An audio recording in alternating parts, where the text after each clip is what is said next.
امروز در موضوع تقوا و پرهیزگاری از نگاه قرآن و سنت می‌خواستیم صحبت داشته باشیم و چنانه که خداوند در قرآن عظیم الشان می‌فرماید اعوذ بالله من الشیطان الرجیم بسم الله الرحمن الرحیم ولقد وصینا الذین اوتوا الکتاب من قبلکم و ایاکم ان اتقوا الله.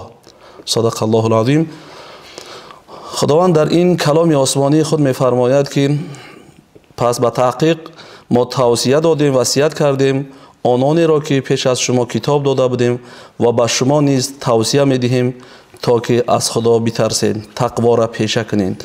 این آیه مبارکه دلیل آن است که شریعت‌های پیش از ما و شما که بودند، پیامبرانی که پیش از ما و شما گذشتند، پیش از پیامبر ما و شما، هر یک پیامبر در شریعت خودش وقتی که کتاب داده میشد به کدام پیامبری در این موضوع، در موضوع تقوا تاکید میشد. چنانه که آیه مبارکه دلیل آن است که پس به تحقیق ما وصیت کردیم آنانی را که کتاب داده بودیم پیش از شما و به شما نیز توصیه میدهیم که از خدا بترسین.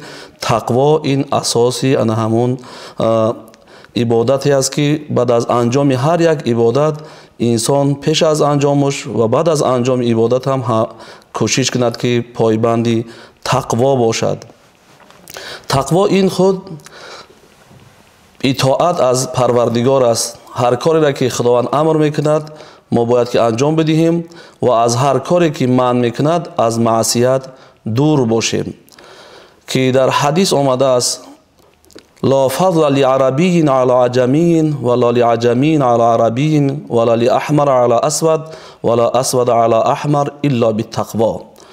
پیامبر گرامی در این حدیث میفرمایند که برتری داده نشده است عرب بر عجم و برتری داده نشده است عجم بالای عرب و نه سفید سرخ بالای سیاه پوست، نه سیاه پوست بالای سفید سرخ پوست، یعنی که مگرم برتری داده شده است با تقوا.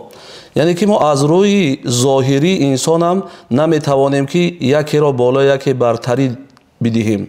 به خاطر چی؟ به خاطری که ان همین حدیث دلیل آن است که البته را که تقوا از همه بالاتر می ایستد، برتری انسان هم با تقوا حسابیده می شود.